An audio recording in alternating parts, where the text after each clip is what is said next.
Good afternoon. Now, I'm going to start it a bit different from the other guys. I must first confess, I'm actually from Namibia. So the English language, the am and the I and the R's and all of that junk, it's a bit confusing for us. I mean, it's actually a self-defense language. So I'm going to try my best English, but I hear some people here speak Afrikaans. I take them blue bulls. Nou, ek skree nie vir die blou bil en ek skree op hulle. So, but let me give you a bit of background quickly.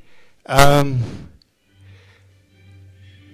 play some of this music to give you an idea. That is how I see data. I learned to play a piano very early in my life. And even till today, if I sit in front of data, I hear the music and it's actually for me like a piano. So I've got 25 years experience in ERP, and I will explain ERP very quickly, a bit later as well. Sean guided me to say, well, let's leave a lot of time to ask questions in that regard, but that is where I want to steer you. So let me quickly go through the presentation. What do I want to show you today very quickly? Sorry, let me just get that side. First off, how to bring inspection data into a managed cloud space. Now, I must say there very quickly that I'm not, although I went for my drone pilot training, RPL training and all of that, that's not where our money is. And it took us some time to really realize that, and I will show something about that. But one of the parts here is to really show you how to bring inspection data in. The next part is a little bit of AI, very short. We have spent a lot of time on that. I'm not going to repeat that. And the last part, which is my passion, how to bring drone data into an enterprise resource planning system, how to work with that. So maybe just quickly to go back, I don't know who your guys read the Quinn report earlier this year, who was saying drone technology creates new potential for businesses, not because it gives companies access to tiny helicopters, but because the all capabilities of a flying smartphone. All the technology is there, and that's really what a drone is, in my view as well. But maybe you guys remember in the 80s, I was there luckily, when computers started, there on the left-hand side, and all was text-based, and we struggled with DOS and all of that, which was actually a spelling mistake. And then Windows 95 came out. And if you think 95, 94, South Africa, I think the vision was quite easy. I mean, we have to train people and all of that to start using a mouse. That was quite daunting, as the little lady there on the far side. But as far back as 95, already the visual started opening up. And I think that was the cue for things to come. We sit today with the drones, but we can look back there and understand something which was coming up. Personal computers. The next thing I'm just quickly going to look at is telephones. Who of you remember when cell phones were starting? That little thing there on the left-hand side, I don't know if you have worked with it. I was lucky to have one. A walkie-talkie linking up to Joburg in Hillbrow. You talk on a walkie-talkie, that lady connect you with a fixed line telephone, and now you've got a mobile phone. And I can sit in my car and I can talk. The Nokias, you remember the bricks? We was almost killing each other with that. That's the other day. That's not ages ago. That is just the other day. And of course, smartphones. We all know today which was coming in. So if we go on a little bit, then my question really to you is, so where's your focus? Last year at DroneCon, it was quite clear that a lot of people here was sitting here and saying, well, I can fly, so how are we going to make money? This year, I tried to listen to what people are saying in the corridors and that. And it's clear for me by now that there are different focus areas. Processes, communication, visual, like the drones itself, or how do you deliver the information, or do you process that, what Dean was saying. Now, I must tell you, if that looks a little bezig for you, a little bit, what is the word, busy, then it's on purpose busy, because I think this is how our world looks like today.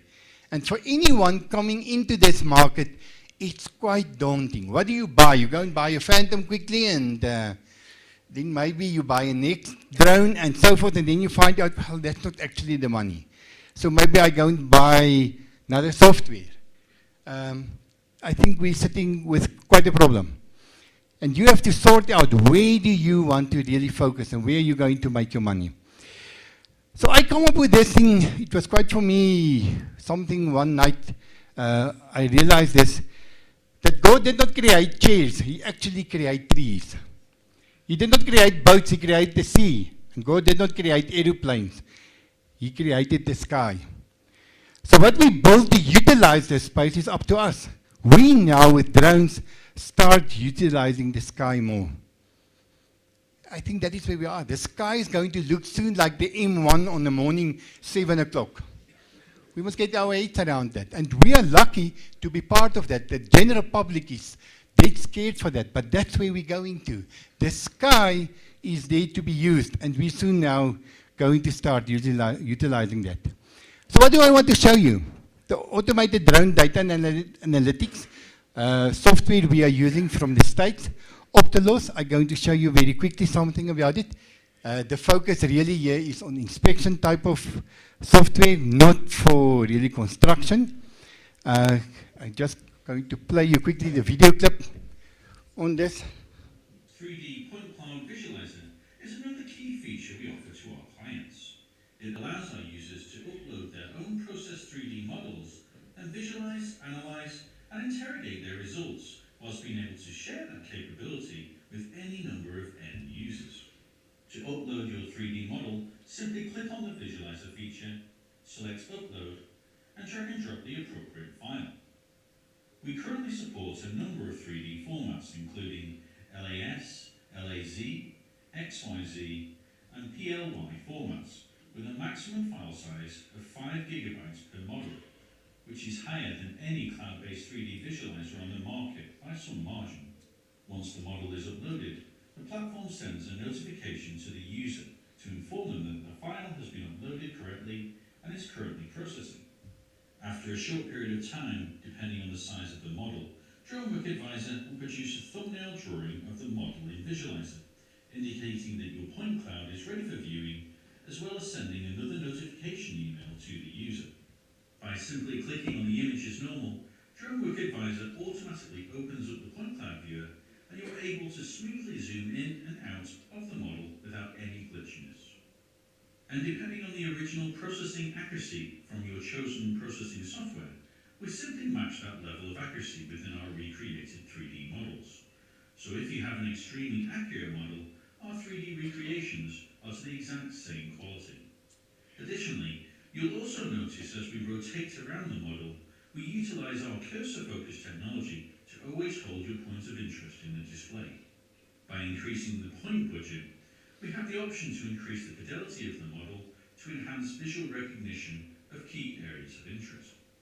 Also, by adjusting the size of each point, we can further increase the visual acuity to whichever style of viewing the user requires. Within Optelis' Point Cloud Visualizer, we have integrated a few tools to help interrogate your 3D model. Firstly, there is a spot height measurement tool that displays the height of a point above mean sea level. Next, we have also integrated a tool to gain accurate single or multiple lengths anywhere on the 3D model. We also added a bespoke height measurement tool that allows the user to compare heights between two different points on the model, or to show the height of an object in feet above ground level. And the last type of tool incorporated into the point cloud visualizer, we have an angular measurement tool to display up to 3 angles on each annotation.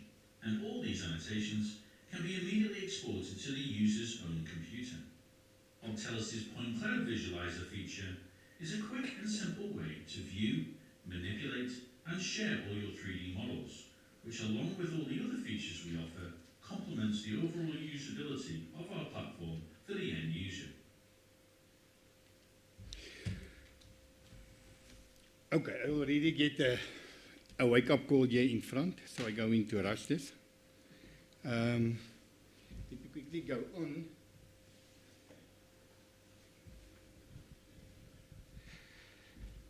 This software do more than just showing you or what you are just seeing there, what you can do with the viewer. The idea is really that you can action it. As you can see there, you create your system-generated IDs, and that comes back to the ERP system, which I will refer to now very quickly. You can see who are the users working with that. The client could only read access, or if you want to give him write access, you can do that. We can go on to see more information on that. We can task it. We can say, well, okay, create a task from this, and this is all on the image. So on the image, we're going to tag it and then say, this task has to be done. And that task is also color-coded. You can color-code to say, this is a task, this you annotate, this is just something you have to look into. You can subtask this as well. There you can see you can load from a template. So if you've got a predefined template for a job, you can start using it from there. You can go and add different documents to it. I mean, any type of work you have to do there, maybe a spec document or a more detailed document to say what the guy has to do, or a PDF if you want to do something more to that. You can add notes to the image. It gives you an idea, and now you can go and say, well, what is specific issues to it, a specific task to it. You can tag it in, you're going to see it visually. But of course, there's more information. As I'm saying, I'm rushing a little bit over it. The EXIF information is there, the full EXIF info, if you want to go and look at that, your annotations. And the project delivered to a specific user or a specific client. Of course, you've got different people using in that. And on the fly view on the right-hand side, you can see geographically on color markers, specific annotations or jobs or whatever the case may be. If I can just quickly run into the last part, what we do from Map ERP and UAV, we do this type of software. Now, a lot of people is asking what are ERP software. Now, most of you don't talk about it. I don't know why, but I need to get paid. In Namibia, we don't work with the stuff in South Africa. We work with money. So somehow we have to get paid, and this whole idea is to say bring the two worlds together, that you can get your data from the jobs you have to do and bring that into your ERP system. We work with different suppliers on ERP, but we've got mobile apps where you do project management, where you do job management. Your job card is electronic on the tablet. You sign off on that and you work from there. This is the software we are using mainly, and if I can conclude on that, I just want to play you a last audio clip, which I almost think we hope we're not going to go this route with all this planning and the BV laws and all of that. Maybe you guys remember this.